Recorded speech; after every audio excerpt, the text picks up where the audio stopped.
Be okay being by yourself. There's a lot of people, men and women, but I'm talking about women right now. Somebody look at you wrong, bump into you wrong. Can't wait to curse somebody out. Can't wait to put somebody in their place. Got a whole big crusty man at home just walking all over your life. Wasting your time. Hurting your feelings. Constantly cheating on you. If you have to fight over a man, he does not belong to you. Period. Because if he was yours, he wouldn't even allow the girl to get that close, to think that he belongs to her. He's sitting on the couch watching TV or playing a video game or whatever he's into, and you over there fussing on the phone, cursing with women, sitting outside some chick's door. If you doing all of that, why are you with him? Why? Why is you wasting your time? Don't do that.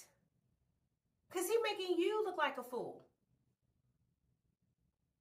Don't do that. You are worth more than that. You don't need to be fighting nobody. You don't have to fight over no man. The one who's for you won't make you fight over him. He will fight for you. Next subject, being single. Being single in general. This is another one. This is my second favorite. This gold one. I love it, right? I love the gold shimmery, shimmer. Hold on, let me get closer because it looks different in the mirror. Isn't it cute? Okay. It's another one that I make. I absolutely love being single. I always like being single. Even when I wanted a man, I like being single. I'm physically more healthy, mentally more healthy. Even if you do or don't have kids, I don't know about as a man, but as a woman, we are nurturers. We tend to take care of everybody around us. And when you have a man, you're taking care of him just like you want to take care of your kids. So when you're single, you have more time to just focus on the things that you like, things you want to do. You can completely be yourself. Be in relationships with people just for the sake of having somebody.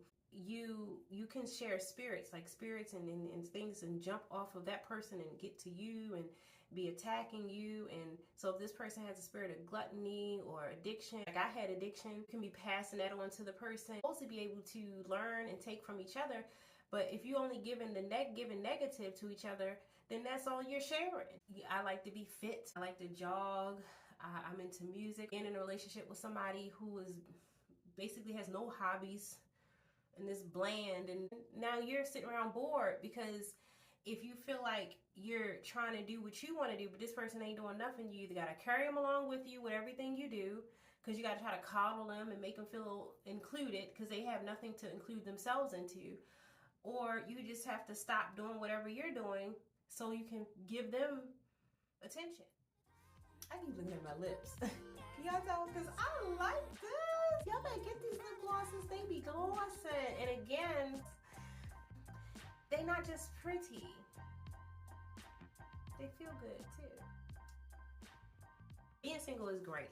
And I think everybody should be single for a long period of time before they get married or get into a relationship. Take it from a person who barely spent time. I was single for spurts in between these relationships, but as you can see, I'm only 38 years old. Single for like a couple years in between each, but that obviously it wasn't nearly enough for me to grow. Still ended up in another bad relationship. Still hadn't learned my worth. I was learning that I loved myself. I was learning that I like me. I was learning that I am a good woman. I am a strong woman, this, that, and the third, but I still didn't feel worthy because I loved myself, but finding someone else to love me, that's different. That people should be single. And I think most times, the times when we're trying really hard not to be single, is probably the time we're supposed to be single. It's just not time yet, whatever age you are. It's just not time. It's okay to be single. That needs to be put everywhere. It's okay to be single.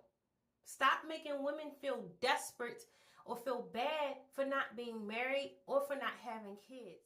Hey guys, I wanted to add this part.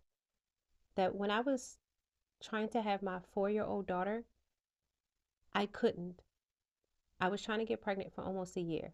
I was on Depo, then I got off of Depo, and the doctor, months later, couldn't tell me why I was on my period for months at a time. No one could tell me. The doctor didn't know. I have no idea to this day.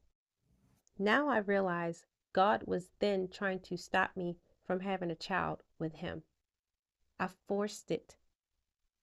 Now I love my daughter.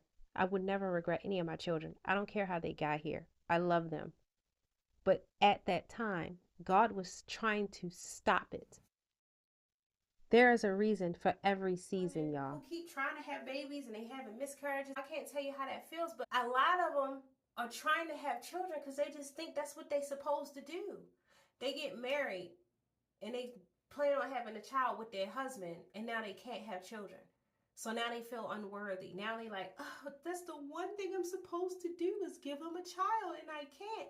That is not your end all be all. That is not the only thing you're supposed to be doing is giving somebody a daggone child. That is only a part of what a woman can do.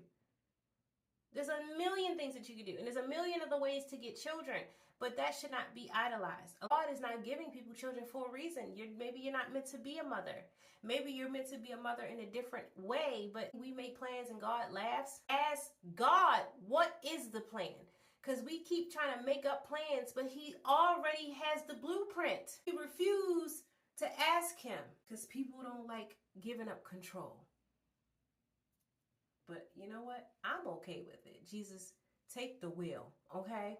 Even when Jesus take the wheel, it still feels scary because it's almost like, it's like Jesus takes the wheel and he's driving, but he slaps a blindfold over your eyes. And then he's like, skirt, skirt, flying down the highway. And every second you feel like you're about to slam into a tree. And you like in the passenger seat like, Jesus, where are we going? I just feel like we're about to crash. Are we okay?